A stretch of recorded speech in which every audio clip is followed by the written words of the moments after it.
25-21 tem um dos roteiros mais responsáveis com o emocional de quem tá assistindo, que eu já vi em todos os meus anos como seriadora. Porque essa é uma história que ela traz diversos conflitos e é uma história que entende que o espectador vai sentir uma certa dorzinha porque não tem como escapar, vai doer, e ela faz o possível então para poder ir lá e minimizar ao máximo a sua dor. Pena que já tá acabando, né? Então a gente vai conversar hoje sobre os episódios 13 e 14 de 25-21 e eu quero de coração que vocês entendam a mensagem que eu vou passar para vocês através dessa análise de hoje. Se você é novo por aqui, seja muito bem-vindo, eu espero que você goste desse vídeo. Se você gostar, o seu joinha, ele é super importante, aproveita para conhecer o canal e se inscrever se você gostar dos outros vídeos. E sem mais delongas, então, bora conversar. Nós tivemos dois episódios bem diferentes no sentido de sentimento realmente, porque enquanto no episódio 13 a história tomou um tempinho para poder abordar o conflito da relação entre o Ijin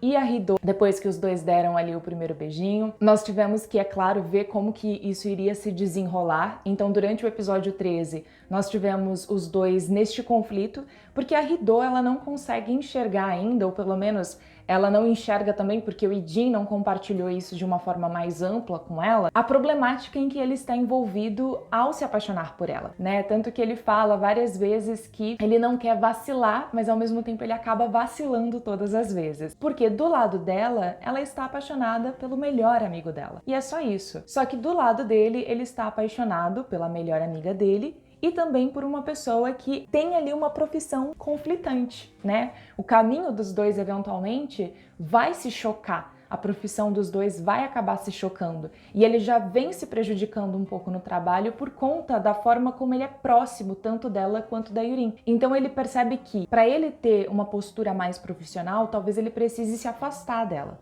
Mas quem disse que ele consegue fazer isso, né? Então, durante o episódio 13, o que a gente viu foi o conflito que foi gerado depois que ela decidiu dar o beijo nele e como que eles trabalharam para poder resolver essa situação. Na verdade, quem mais trabalhou foi a Rido. Ele tentou se afastar de todas as formas, mas ele não conseguiu nenhum resultado e ela acabou tendo que forçar um pouquinho a barra ali. Mas foi ótimo porque a gente teve aquele momento super bonito do beijo dos dois na neve. Gente, essa cena foi simplesmente fantástica. Eu poderia ficar vendo ela assim repetidas vezes. E aí no outro episódio, no episódio 14, o que a gente teve foi o conflito da Yurin. A gente larga um pouquinho o casal principal de foco e a gente vai focar na história da Yurin. Porque o que a gente vê é que o caminho dos dois, como já esperado, né, se separou. Ela foi para um lado, ele foi para o outro. A gente ainda não sabe em que momento e de que forma isso aconteceu, mas era esperado que isso fosse acontecer. No entanto, uma das coisas que a gente percebe é que existe muito amor e respeito entre esses dois. Mas a gente vai falar disso daqui a pouquinho. Então a gente viu que um dos momentos mais difíceis da carreira da Rido foi quando ela teve que enfrentar a Yurin, que acabou indo parar em outra nacionalidade. Ela teve que trocar de nacionalidade. Isso porque, como nós vimos, a Yurin mais uma vez ficou num conflito familiar envolvendo dinheiro e ela precisou escolher entre a honra e o dinheiro, né? A honra, assim, voltado pro povo, né, que não conhece a história dela, porque entre as pessoas que conhecem, ela continua com muita honra e eles super compreendem o motivo dela ter tomado essa decisão de mudar de nacionalidade por conta de dinheiro. Infelizmente, o pai dela sofreu um acidente, acabou envolvendo uma outra pessoa nesse acidente, e aí as coisas escalaram e eles não tinham como lidar com a parte financeira de todo esse problema. E eu já estava esperando que o pai dela fosse ter um acidente. No entanto, eu estava em dúvida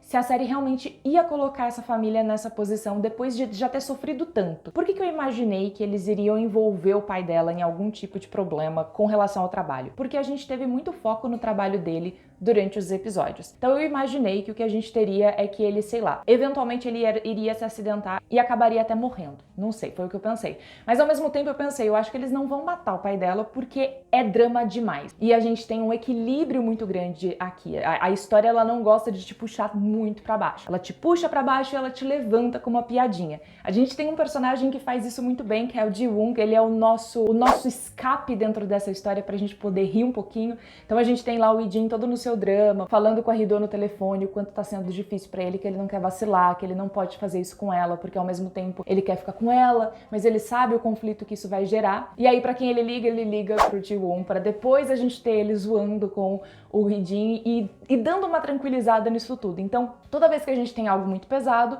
o drama vai lá e puxa pra algo mais leve pra gente ter esse equilíbrio. Então eu fiquei em dúvida se eles iriam de fato fazer algo muito ruim com a família da Yurin, mas eles precisavam, obviamente, de uma justificativa pra fazer ela sair do país, mudar de nacionalidade, e eu achei que isso também foi conduzido de uma forma extremamente bonita. No episódio 14 a gente viu então o drama dela sendo escorraçada pela nação, que até então estava apoiando ela, mas ela leva isso de uma forma muito adulta e muito profissional, e a dor dela não está sendo de largar o país dela para poder trabalhar em outro. A dor dela está sendo de deixar a família e os amigos para trás, e principalmente o Ji-woon, que a gente teve vários momentos fofinhos entre os dois, e a gente vê que eles vão querer continuar o relacionamento. Eu confesso que por um momento eu pensei que o relacionamento entre os dois acabaria não dando certo, e ele acabaria ficando com a melhor amiga dele. Não sei se a gente vai ter isso acontecendo nos 2 últimos episódios, mas até agora eles vão tentar fazer dar certo, mesmo com esse namoro à distância. E aí nós tivemos cenas fofíssimas, como por exemplo, ele fazendo malabarismos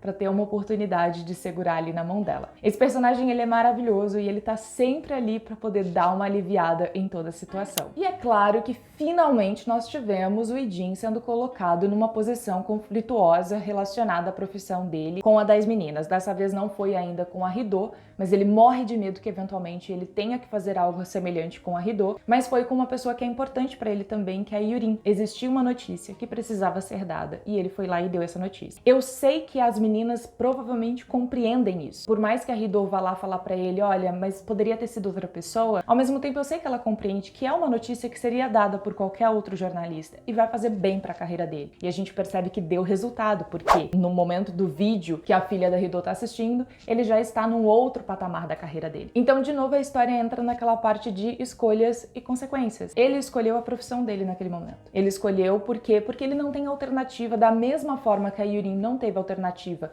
em deixar o país dela e buscar uma posição financeira melhor para ela poder ajudar a família, ele também está na mesma posição. E eu acho que tanto a Yurin quanto a Hidô compreendem isso, por mais que elas possam ficar ali levemente chateadas pelo fato de ter sido ele o responsável a dar uma notícia tão pesada com relação a uma pessoa tão próxima a ele. E ele tá sofrendo com isso. Então é super importante aquele final quando a gente vê que ele está super abalado, que ele está sofrendo com aquilo que ele teve que fazer. Escolha sempre tem, mas ele precisa pensar de uma forma racional e não emocional, né? E foi exatamente o que ele fez para que ele pudesse ter uma nova oportunidade dentro da carreira dele. E isso com certeza vai dar uma abalada na relação entre ele e a Hidô, mas a gente ainda não sabe, pelo menos nessa altura da história, o que de fato fez com que eles seguissem caminhos diferentes. Mas o mais importante disso tudo é que a gente vê que tanto ele quanto a Hidô, eles criaram uma relação cheia de amor e de respeito.